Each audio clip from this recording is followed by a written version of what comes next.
Hey guys, my name is Elijah, and in this tutorial I will show you how to simply and quickly create an account on Netflix. First step, go over to netflix.com, then click here where it says email address and type the email address that you want to use your account with. So I will click on it, type my Gmail account, which you will do as well, and then click on get started. Now it will show you this finish setting up your account screen and click on next. Then you have to add the password. So basically type your password that you want your account to use and click next. You can close this and then choose your plan.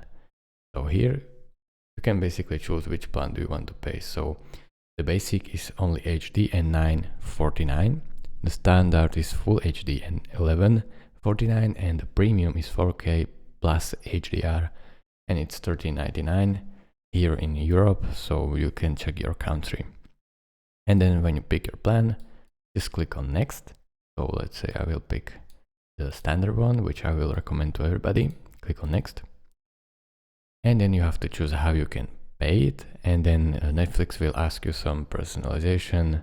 It will be really simple and your account will be ready to go. So thank you guys for watching. If this video was helpful to you, consider subscribing and liking this video, and I will see you in the next tutorial. Bye.